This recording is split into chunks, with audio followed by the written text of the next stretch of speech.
The council chamber stretched wide and tall, filled with representatives from 100 different worlds. Some walked on legs, others floated, and a few existed as pure energy contained in special suits. They had gathered on Terminus 7, the neutral space station where the galaxy's important decisions were made.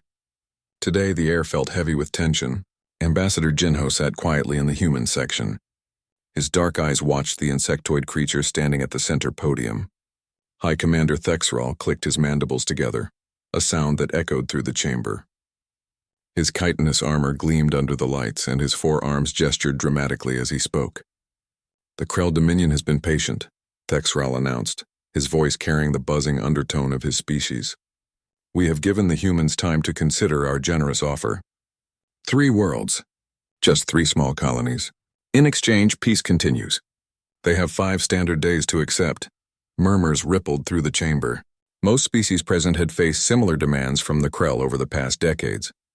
Most had surrendered. The Krell Dominion had grown fat on such easy victories. Counselor Mira, an elegant avian diplomat with silver feathers, raised her wing. "High Commander, perhaps more negotiation would serve better than ultimatums. The Galactic Council exists to prevent conflicts, not encourage them." Thexral's mandibles clicked in what might have been laughter. "Negotiation is for equals. Humans are weak. They have been members of this council for only 150 years. They have no major military fleet. They trade and explore, nothing more. They will bow like the others." Jinho remained still, his face showing nothing. Other diplomats glanced at him, some with pity, others with curiosity. Everyone expected humanity to fold. It was the smart choice. The Krell had thousands of warships. Humanity had perhaps a few hundred, scattered across dozens of systems. Then from the back of the chamber, a raspy voice called out, "They will not bow." Every head turned. A figure moved slowly through the aisles, leaning heavily on a walking staff. Elder Vorum was ancient even by the standards of the Sarathi, a reptilian species known for their long lives. His scales had faded from bright green to a dull gray, and his eyes were clouded with age. But those eyes held something else too. Memory. Deep, terrible memory. "Elder Vorum," Mira said gently. "Please, you need not strain yourself. We respect your wisdom, but..." "Respect?" Vorum's voice cracked like old leather. "If you respected wisdom, you would not be having this discussion." He moved to the center of the chamber, standing uncomfortably close to Thexral. The Krell commander towered over the old reptilian, but Vorum showed no fear. "I am old," Vorum said, addressing the entire council now. "Most of you were not born when I first came to this chamber. Your parents were not born. But I remember the Koresh." The name meant nothing to most present. A few older delegates shifted uncomfortably. "Who are the Koresh?" Thexral demanded. "Exactly," Vorum replied. "You do not know them. No one does. They are gone, completely, not conquered, not absorbed, gone, and the humans did that." Jinho finally stirred, just slightly. His expression remained neutral, but something flickered in his eyes. Vorum continued, his voice growing stronger with each word. 300 years ago, the Koresh were a proud warrior race. They controlled 40 star systems. Their fleets numbered in the thousands. They saw humanity, new to the stars, as weak prey. The Koresh attacked a human colony world called Mercy's Landing. 40,000 humans lived there. Farmers, teachers, children. The Koresh killed them all in a single day. The chamber had gone completely silent. The Galactic Council of that time condemned the attack. We issued statements. We held meetings. We did nothing of substance. The Koresh laughed at us. They prepared to attack more human worlds. Vorum's clouded eyes seemed to focus on something far away. Then humanity responded.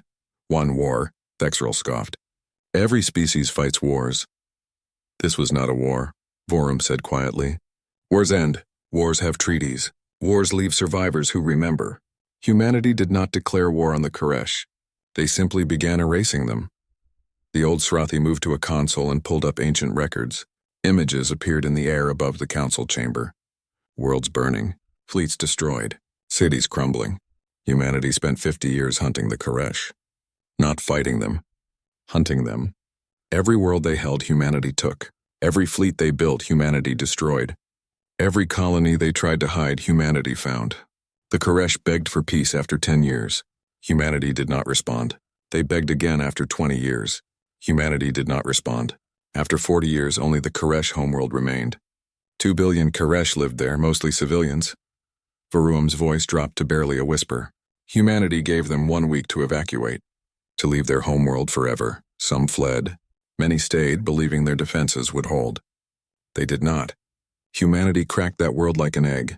I watched the recordings. I saw a planet die. And when it was done, the Koresh existed nowhere in the galaxy. Not one ship. Not one colony. Nothing. Lies, Thexrel hissed. Propaganda to scare us. The records are in the archives, Vorum said tiredly. Check them yourself. But you won't.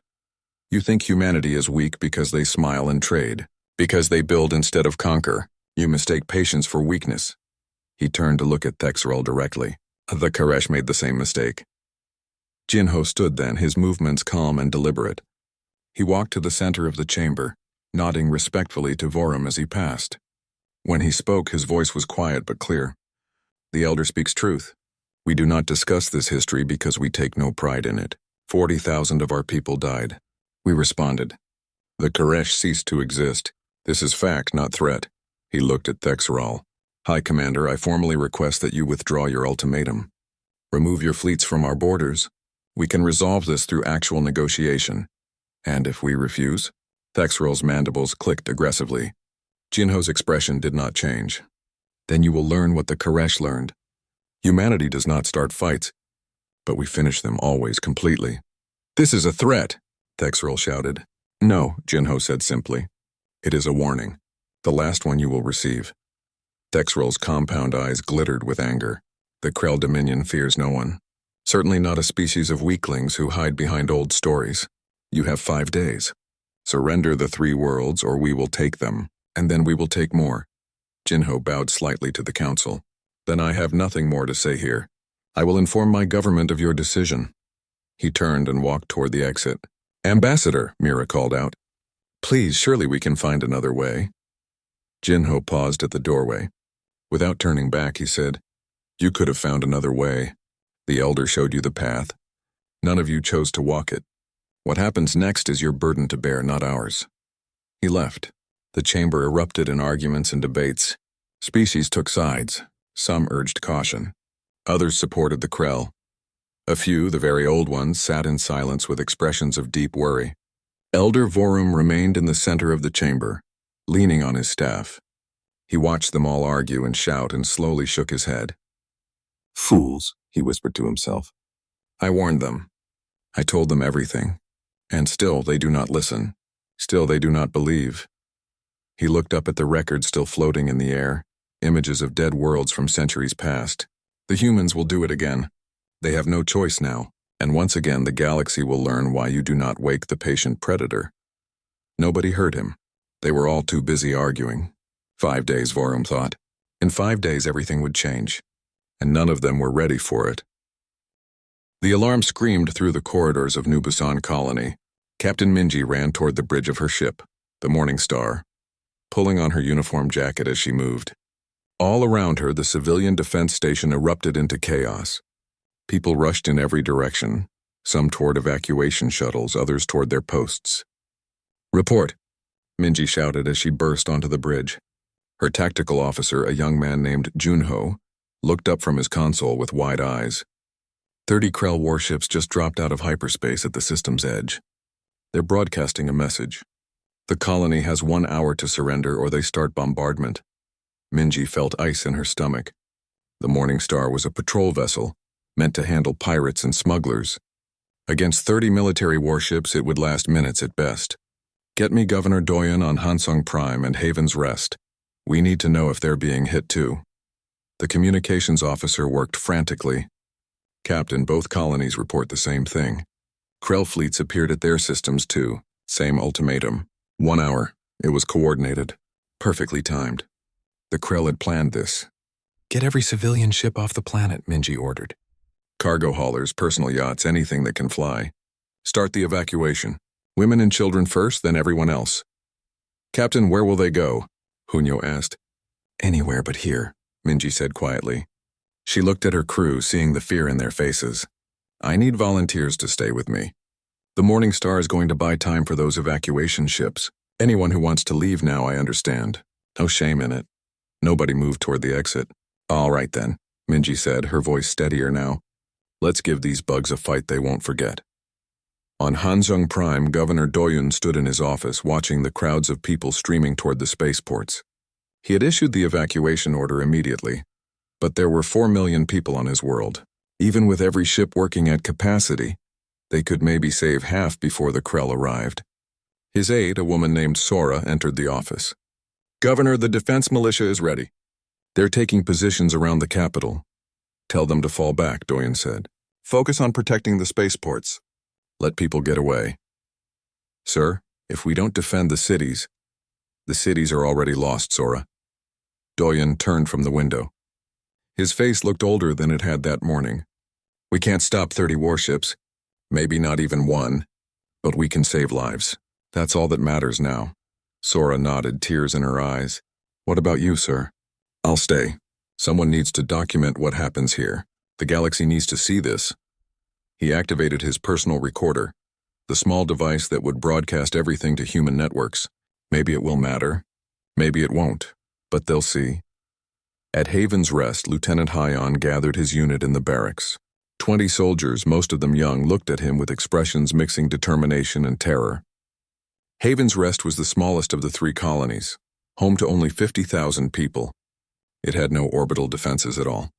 Listen up, Hyon said, his voice firm. Krell dropships will be here in 40 minutes. They're not just bombing us from orbit. They want this world intact, which means they're coming down here. Ground assault. Why would they want this rock? One soldier asked. Haven's Rest was barely developed, mostly mining operations. Doesn't matter why, Hyon replied. What matters is we hold them as long as possible. Every minute we fight is another minute for civilians to evacuate. Understood? Yes, sir. They shouted in unison. Hyon wished he believed they had a chance, but he'd seen the reports. Krell warriors were twice the size of humans with natural armor and forearms. 20 human soldiers against what would probably be hundreds of Krell. It wasn't a fight. It was a sacrifice. Let's make it count, he said quietly. The hour passed too quickly. Captain Minji watched on her screens as the Krell fleet advanced on New Busan. 30 massive warships, each one bristling with weapons. The Morning Star and 3 other patrol vessels moved to intercept, small insects buzzing at an elephant. All ships, this is Morning Star, Minji broadcast. We hold the line here. Not one Krell ship reaches the planet until every civilian is away. Understood? Understood, Captain, the other ships replied. The Krell opened fire first. Beams of superheated plasma cut through space. One patrol vessel died instantly, simply ceasing to exist in a flash of light. Minji gritted her teeth. Return fire. All weapons. The Morning Star's missiles streaked toward the Krell fleet. Most were shot down by point defense systems. A few got through, striking shields that flared but held. It was like throwing pebbles at a tank. But Minji wasn't trying to win. She was trying to slow them down. Helm, take us in close. Make them focus on us. The Morning Star dove into the middle of the Krell formation. Krell warships had to stop firing or risk hitting each other. For a few precious minutes, the tactic worked. Then the Krell adjusted, spreading their formation. Another patrol vessel exploded. Minji's ship shuddered as impact struck the hull. Alarms blared. Fire suppression systems activated. Hull breach on deck 3. Yunyo shouted. Shields at 15%. How many civilian ships have launched? Minji demanded. 230,000 people away, Captain. But there's still time needed. Then we keep fighting. The Morning Star rolled and dove, dodging and weaving through the massive Krell ships. Minji's crew worked with desperate precision. They managed to hit a Krell cruiser's engine, forcing it to fall back. A small victory. Then 3 Krell ships targeted the Morning Star simultaneously. The little patrol vessel's shields failed. Plasma beams tore through the hull. Minji felt the deck lurch beneath her feet. Captain, we're breaking apart! Junho's console exploded, throwing him backward. Minji grabbed the communication panel. All evacuation ships, this is Morning Star. Get out of the system now. Don't wait. Go, go, go! She set the ship's remaining engines to full power and aimed directly at the closest Krell cruiser. What are you doing? Someone shouted. Buying 30 more seconds, Minji replied calmly. It was an honor serving with you all. The Morning Star, burning and dying, slammed into the Krell cruiser at full acceleration. Both ships became a brief new star in the darkness of space. On Hanseong Prime, Governor Doyen watched the orbital bombardment begin. The Krell had lost patience. Beams of energy fell from the sky like rain, striking cities and towns. Buildings that had stood for decades vanished in seconds. The ground shook. The air filled with dust and smoke. Doyen's recorder captured everything. He narrated in a steady voice even as the building around him began to crumble. This is Governor Doyen of Hansong Prime. It is 1700 hours Standard Time. The Krell Dominion is bombing civilian targets. Residential areas, schools, hospitals. We asked for peace. We offered negotiation. They chose this. An explosion struck nearby. The entire building tilted. Doyen fell, hitting his head against the desk. Blood ran down his face, but he held the recorder steady. To anyone watching this, to the Galactic Council, you allowed this to happen. You could have stopped it. Remember that. Remember us. The ceiling collapsed. The recorder kept broadcasting for another 7 seconds, showing only rubble and dust. Then the signal ended. At Haven's Rest, Lieutenant Hyon and his soldiers fought in the ruins of the spaceport. Krell warriors, enormous and terrible, advanced through the smoke. Hyun's unit fired their rifles, every shot carefully aimed. Krell fell, but more kept coming. Always more. Fall back to secondary position, Hyun ordered, dragging a wounded soldier with him. They'd been fighting for 6 hours. Of his 20 soldiers, 8 were already dead. The rest were exhausted, running low on ammunition. But the last civilian transport had lifted off 20 minutes ago. Everyone who could be saved had been saved. Sir, what's the point? One soldier gasped. Everyone's away. We did our job. The point, Hyun said, reloading his rifle, is that the Krell learned something today. They learned that humans don't quit. Even when we've lost, we keep fighting. A Krell warrior rounded the corner, roaring. Hyun shot it 3 times. It fell. For New Busan, he shouted. For Hansong Prime. For humanity. His remaining soldiers took up the cry, charging forward into impossible odds. None of them survived the day. But they took 63 Krell warriors with them. 3 days later, the reports reached Earth. 3 colonies attacked. New Busan, Hansong Prime, and Haven's Rest. Combined casualties, 180,000 humans. Most of them civilians. All of them dead. The Galactic Council issued a statement condemning the attacks. They called it regrettable. They urged both sides to seek peace. Humanity's response was simple and swift. The Human Assembly gathered in Geneva. Every representative from every human world attended, either in person or by hologram. The session lasted exactly 7 minutes. There were no debates, no arguments. The vote was unanimous. Total War Protocol, activated. Ambassador Jinho sent one final message to the Galactic Council. It contained only 3 sentences. We asked for intervention. You did nothing. What happens next is your responsibility. Then humanity's borders closed. Every human ship returned home. Every communication channel went silent. Every diplomatic mission ended. The galaxy suddenly could not see into human space at all. It was as if humanity had simply vanished. Admiral Sujin stood on the bridge of the warship Relentless, staring at the massive view screen showing the construction yards of Mars. She was 50 years old, with gray streaking through her black hair and eyes that had seen too much. The Human Assembly had appointed her supreme military commander 6 hours ago. Now she watched humanity's true power reveal itself. How many ships are operational? She asked her second officer. 400 active duty warships ready now, Admiral. Another 600 coming out of deep storage. Crews are being assigned? Sujin nodded slowly. And the hidden yards? The officer hesitated. Admiral, those facilities were supposed to be classified even from us. Not anymore. The Assembly has released all restrictions. Total War Protocol means exactly that, total. Now answer my question. Yes, ma'am. 7 hidden shipyards have been revealed so far. 3 in asteroid fields in the outer system, 2 in hollowed moons around Jupiter, and 2 in dark space beyond Pluto. They're all active. They've been building ships for decades. Sujin felt a grim satisfaction. Humanity had learned from the Koresh War. Never again would they be caught unprepared. For 150 years, while pretending to be peaceful traders and explorers, humanity had been building, hiding, preparing for the day someone pushed too far. That day had come. Production estimates? At current rates, we'll have 3,000 warships within 6 months. 3,000. Sujin let that number sink in. The Krell thought they were fighting a minor species with a few hundred ships. They had no idea what was coming. "Begin Phase 1, Sujin ordered. "I want every shipyard working full capacity. Pull workers from civilian sectors if needed. Everyone volunteers or everyone gets drafted. No exceptions." "Yes, Admiral."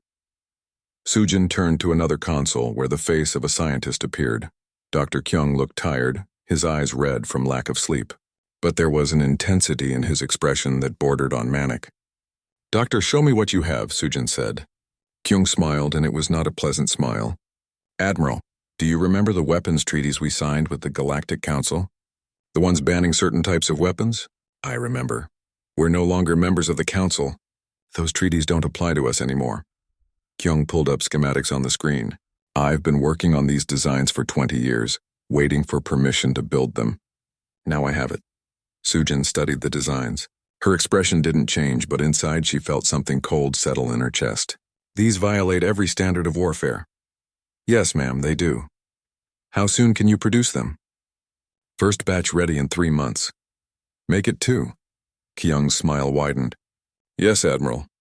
In the shadows of space, far from any sun, Commander Jiwon gathered her team. They were special forces, the kind of soldiers who didn't officially exist. 20 men and women, experts in infiltration, sabotage, and assassination. They wore black armor that bent light around them, making them nearly invisible.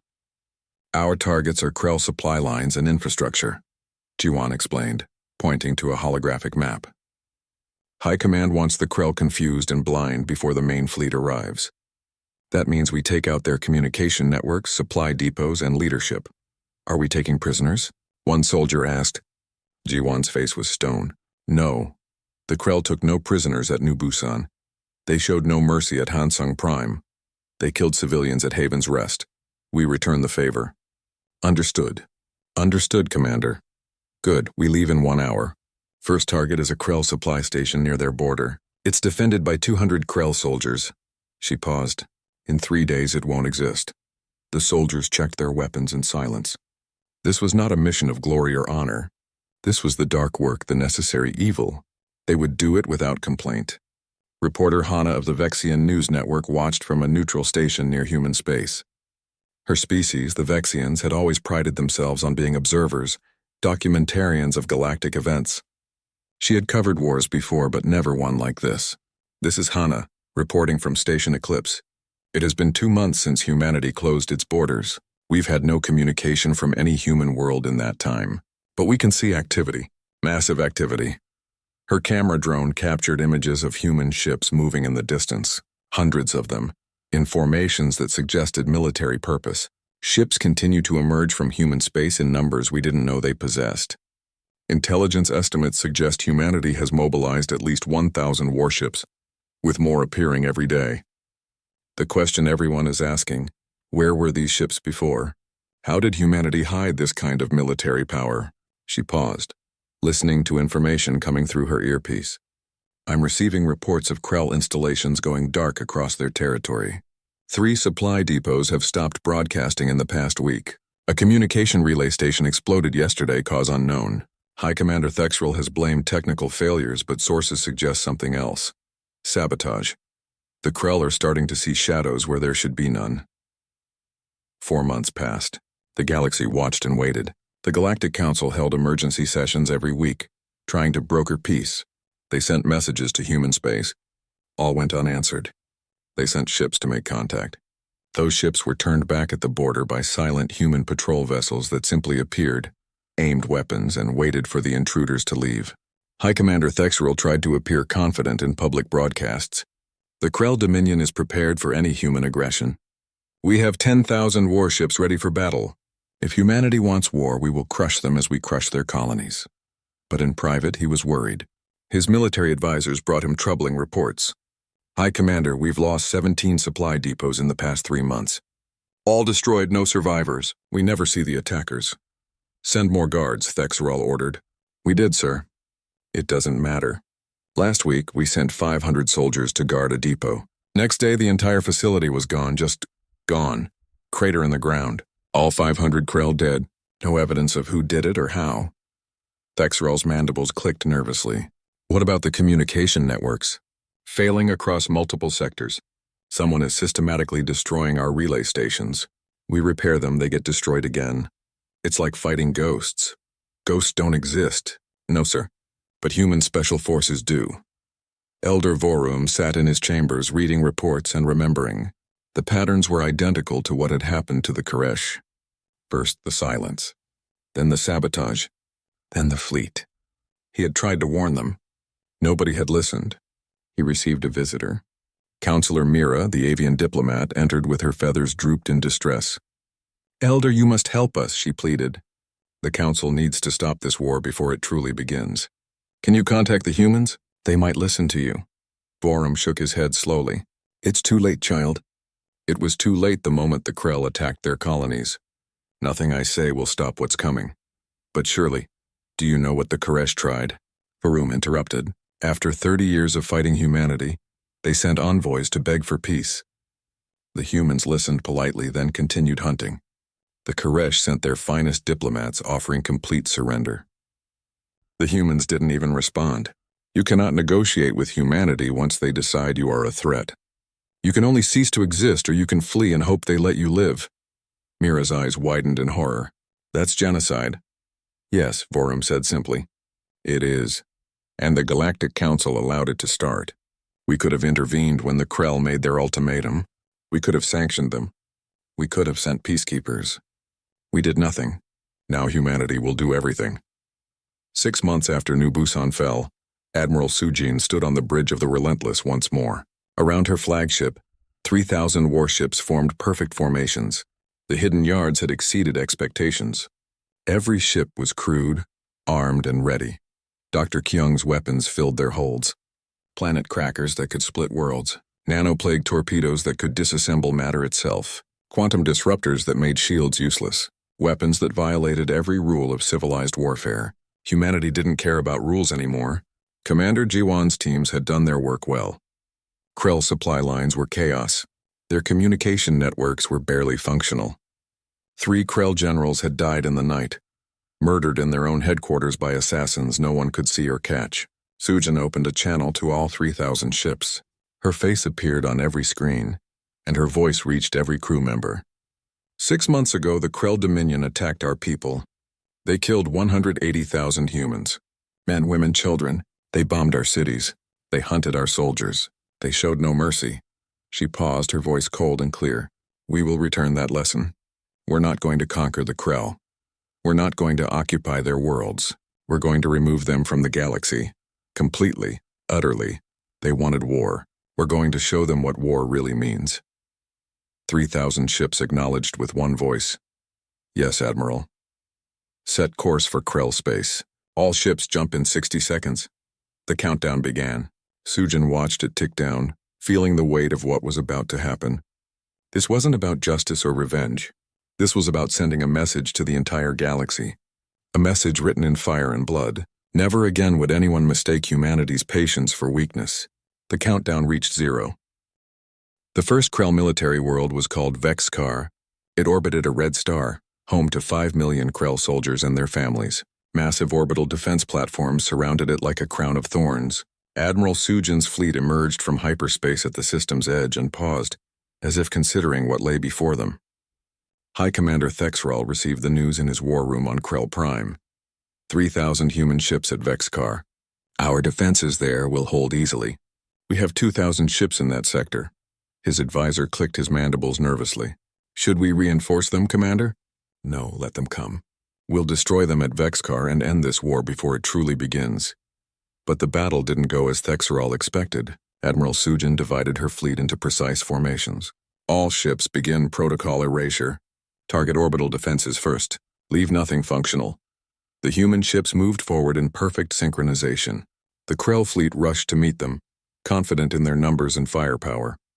Then the humans opened fire with weapons the Krell had never seen before. Quantum disruptors hit Krell shields and simply passed through them as if they weren't there. The energy beams struck hull directly, cutting through armor like paper. Krell warships began exploding one after another, their shields useless against this new technology. Captain Taewon commanded the dreadnought Unforgiven, one of the new ships built in the hidden yards. His vessel was twice the size of a normal warship covered in weapons. "Target the orbital platforms," Taewon ordered. "Fire planet crackers on my mark." The Unforgiven's main weapon charged, drawing power from 3 separate reactors. Then it fired. A beam of concentrated energy, powerful enough to split continents, struck the first orbital platform. The massive structure simply vaporized. The beam continued through, hitting 2 more platforms behind it. All 3 ceased to exist in seconds. Reload. "Next target. The battle lasted 4 hours. When it ended, every Krell warship in the system was destroyed. Every orbital platform was gone. The humans had lost 37 ships. The Krell had lost everything. Sujin opened a channel to the planet below. "People of Vexkar, you have 48 hours to evacuate. Every ship, every shuttle, every escape pod. Take what you can carry and leave. Any ship that tries to evacuate will not be fired upon. Any ship that attacks us will be destroyed. You have 48 hours. This is your only warning." Then the human fleet settled into orbit and waited. On the planet's surface, panic erupted. Military commanders argued about whether to fight or flee. Civilians rushed toward spaceports. 5 million people trying to leave on ships meant for thousands. It was chaos. Civilian Rixel packed what she could carry and held her 2 younglings close. She was a teacher, not a soldier. She had no part in the war. But the war had come to her anyway. "Mama, where are we going?" her youngest asked. "Away from here, baby. Far away." They reached the spaceport to find thousands of Krell already there, fighting to get on ships. Some military vessels were leaving half empty, carrying only officers and their families. Other ships were packed so full that Krell hung from the outside. Rixel managed to get her younglings onto a cargo hauler. As the ship lifted off, she looked down at her world, the only home she'd ever known. Human ships hung in orbit like dark stars, waiting. "They're really going to destroy it," someone whispered beside her. "Yes," Rixel said quietly. "Yes, they are." 48 hours later, Admiral Sujin checked the evacuation status. "How many made it off?" "Approximately 3 million, Admiral. 2 million remained, mostly military personnel who refused to leave."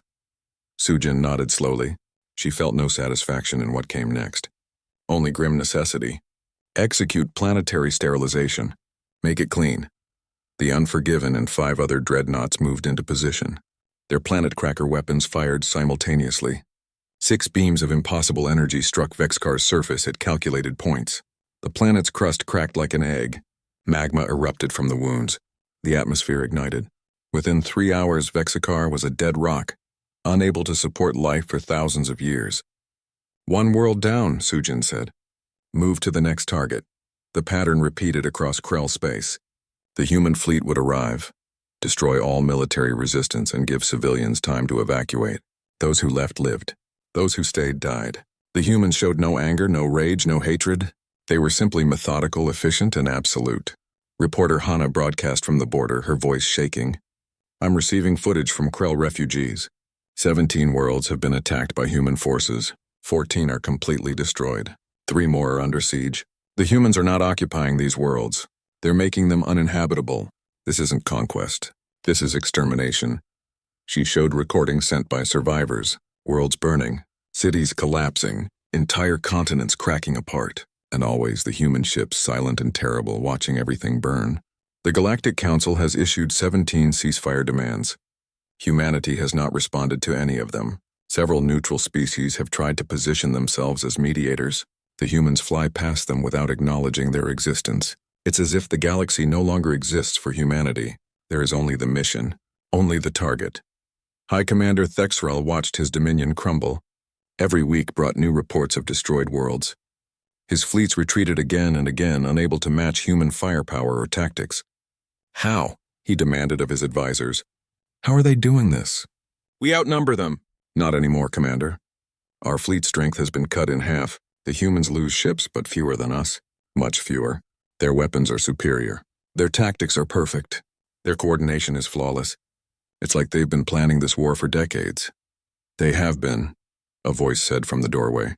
Thexrel turned to see an old advisor, one of the few Krell who had studied human history. "What do you mean?" "Commander, I've been researching.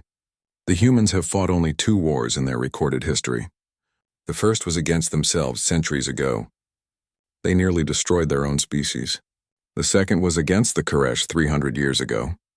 They did destroy that species. Since then, humanity has been preparing, building, waiting. They knew someone would eventually push them. They were ready. Then why didn't they show this strength before? Why pretend to be weak? The old advisor clicked his mandibles sadly. Because they're not predators, Commander. They're prey that learn to fight back. They don't want war. But when war comes to them, they finish it. Completely.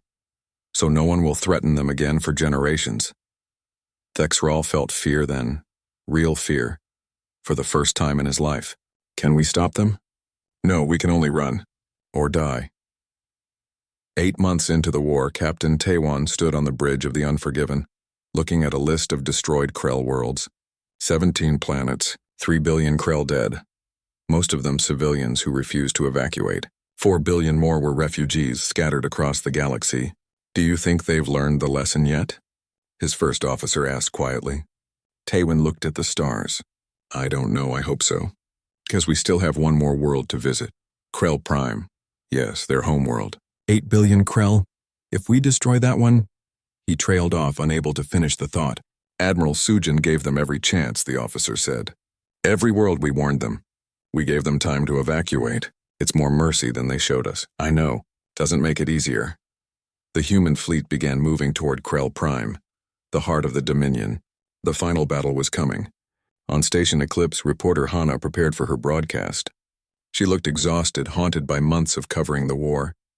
The human fleet is approaching Krell Prime. This is the end. Either the Krell surrender completely, or their species faces extinction. The galaxy watches and waits. How did it come to this? How did we let it come to this? She paused, reading a message that had just arrived. I'm being told that Elder Vorum of the Srathi has issued a statement. He says, and I quote, "This is the cost of ignoring wisdom. This is the price of allowing aggression. The Galactic Council failed both the humans and the Krell. We are all responsible for what happens next." In his chambers, Elder Vorum watched the human fleet move on his screens. He was so old now, so tired, but he would watch this to the end. Someone had to remember. Someone had to document the cost of the galaxy's failure. History repeats, he whispered. We learned nothing from the Koresh. And now the Krell will pay the same price. When will we learn? When will we finally learn? The human fleet reached Krell Prime system. Admiral Sujin looked at the planet on her view screen. Beautiful from space with blue oceans and green continents. 8 billion lives. She opened a channel. The first human communication in 14 months. People of Krell Prime, this is Admiral Sujin of the Human Defense Fleet. Your military has been defeated. Your colonies have been destroyed. You have one choice remaining. Evacuate your homeworld within 72 hours or share its fate. We will not negotiate. We will not debate. You have 72 hours. Use them wisely. The message sent shockwaves across the galaxy. Humanity was giving the Krell 3 days to abandon their homeworld. 3 days to leave behind everything they'd built for thousands of years. High Commander Thexrel received the message in his command center.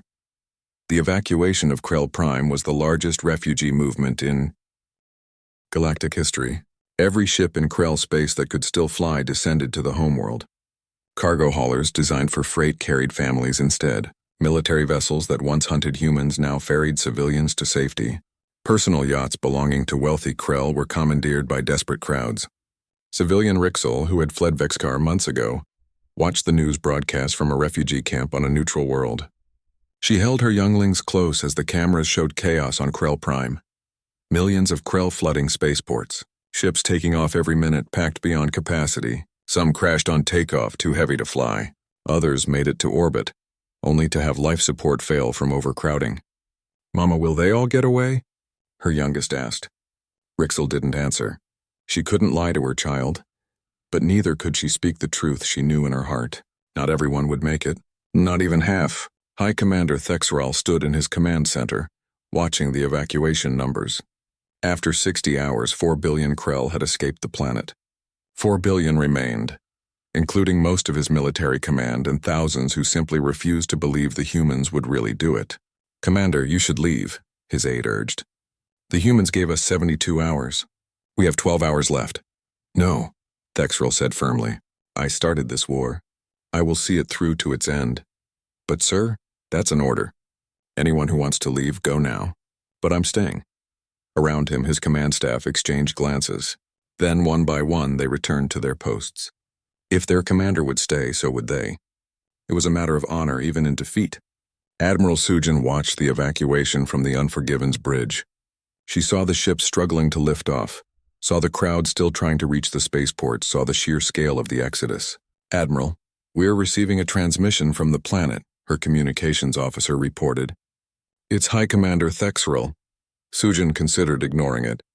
Humanity had said everything that needed saying. But curiosity made her nod. "Put him through." Thexrel's face appeared on the screen. He looked older than his last public broadcast, his mandibles drooping with exhaustion. Behind him, Sujin could see the command center still bustling with activity. "Admiral Sujin," Thexrel said, "I wish to speak with you." "You have 9 hours left," Sujin replied coldly. "Use them to evacuate, not to talk. I'm not leaving. My people are leaving, but I will stay. This is my responsibility." He paused. "I called to ask you a question. Can you truly destroy our homeworld? 8 billion people. Can you give that order?" Sujin's face remained expressionless. "You killed 180,000 of my people. You attacked civilian colonies without warning. You showed no mercy. Why should we show you any?" "Because you're better than us," Thexrel said quietly. "Everyone knows it. That's why we attacked. The Krell Dominion grew fat on conquering weaker species. We saw humanity's patience and mistook it for weakness. But you're not weak. You're just restrained until you're not. Is there a point to this?" "Yes, I'm sorry. I know it's meaningless now, but I'm sorry. I was wrong. I led my people to destruction because of pride and stupidity. But most of them had no part in that decision. Most of them are civilians who just want to live." Sujin was quiet for a moment. "We gave you time to evacuate. We gave you more mercy than you gave us. If your people die, it's because they chose to stay, not because we gave them no choice." "I know, but I needed to say it anyway. I needed you to know that at least one Krell understands what we did, what we caused." Thexrel straightened. "Do what you must, Admiral. We'll face it." The transmission ended. Captain Taewon, standing beside Sujin, spoke quietly. "Did he think an apology would stop us?" "No," Sujin said. "I think he just needed to say it. For himself, not for us." She looked at the countdown timer. 8 hours remained. "Continue monitoring the evacuation. Anyone still trying to leave gets safe passage. Anyone pointing weapons at us gets destroyed." The hours ticked away. The evacuation continued, but it was clear that not everyone would make it off. As the deadline approached, Admiral Sujin opened a final channel to the fleet. "All ships prepare to execute final operation. Target all major population centers and military installations. Planet cracker weapons ready. We will make this quick. They deserve at least that much." 3 hours before the deadline, something unexpected happened. Ships from neutral species began arriving in the system. Not warships, but civilian vessels. They broadcast messages to Krell Prime, offering to help with the evacuation. Reporter Hana was among them, her new ship modified to carry refugees. "This is Hana. I cannot watch this happen without trying to help. Whatever the Krell did, there are children down there. Families, people who had no say in the war. If humanity won't spare them, at least we can help them escape." Dozens of other species joined her. Ships from the Vexian Union, the Srathi Collective, even a few from species humanity had helped in the past. Together, they added their capacity to the evacuation effort. Admiral Sujin watched this happen in silence. She made no move to stop them. "Let them help," she said. "More saved means fewer dead. That's acceptable." The neutral ships worked frantically alongside Krell vessels. In the last 3 hours, they managed to evacuate another 500 million Krell. But when the 72-hour deadline arrived, 3.5 billion Krell remained on the planet. Most were military personnel who had chosen to stay, but millions were civilians, either too stubborn to leave or unable to reach the spaceports in time. In the underground shelters of the capital city, families huddled together, hoping their defenses would somehow protect them. They wouldn't. Admiral Sujin stood on the bridge of the Unforgiven as the final countdown reached 0. Around her, the bridge crew stood at attention, faces grim. This was not a moment of victory. This was simply the end. "All ships," Sujin said, her voice heavy. "Execute." 6 dreadnoughts, including the Unforgiven, moved into position around Krell Prime. Their planet cracker weapons, the most powerful destructive force ever created by any species, began charging. Power flowed from reactor cores, building to impossible levels. On the planet's surface, Krell sensors detected the energy buildup. Alarms rang. High Commander Thexeral, still in his command center, stood and faced the window looking out over his species' capital city. Around him, his staff did the same. "It was an honor serving with you all," Thexeral said. "May history remember us better than we deserve." The planet crackers fired.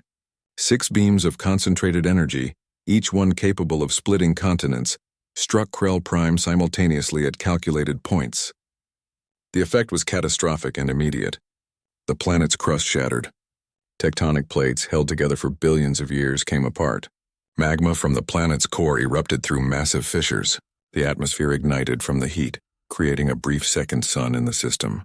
From space, it looked like the planet was coming apart in slow motion. Chunks of crust floated away from the main body. Oceans boiled into steam. Cities vanished in seconds, becoming molten slag. 3.5 billion lives ended in minutes. The human fleet watched in silence. No one cheered. No one celebrated. They had done what they came to do, but there was no joy in it. Captain Taywin stared at the dying planet. "May we never have to do this again," he whispered. "We won't," Admiral Sujin replied, "because the galaxy will remember this day, and they'll remember that we gave them every chance to avoid it." The destruction of Krell Prime took 3 hours. When it was done, the planet was an expanding field of debris, unable to ever support life again. The Krell Dominion, which had controlled 40 systems and threatened hundreds more, no longer had a homeworld. Admiral Sujin recorded a final message, broadcasting it to the entire galaxy. "This is Admiral Sujin of the Human Defense Fleet. The war is over. The Krell military has been destroyed. Their homeworld is gone. This was not conquest. This was consequence. The Krell were warned. They were given chances to negotiate, to withdraw, to evacuate. At every step we offered mercy. At every step they chose violence."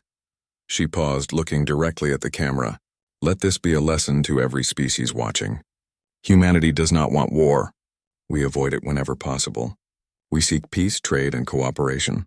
But if you attack our people, if you kill our civilians, if you mistake our patience for weakness, then we will do what is necessary to ensure it never happens again. We do not start wars, but we finish them completely." The message ended. The human fleet began the journey home. 3 days later, Ambassador Jinho returned to the Galactic Council chambers. He had been absent for 14 months. Now he walked calmly to the human delegation's seat, as if nothing had changed. The chamber was packed with representatives from hundreds of species, all staring at him in silence. Counselor Mira, the avian diplomat, spoke first. "Ambassador Jinho, the Council has many questions about humanity's actions." "I'm sure you do," Jinho replied calmly. "Ask them. Did humanity have to destroy Krell Prime? Billions died. We gave them 72 hours to evacuate. 4.5 billion Krell escaped. 3.5 billion chose to stay. That was their choice, not ours. But an entire homeworld. New Busan, Hansong Prime, and Haven's Rest," Jinho interrupted. 3 human colonies. 180,000 dead. The Krell attacked without warning, without mercy, with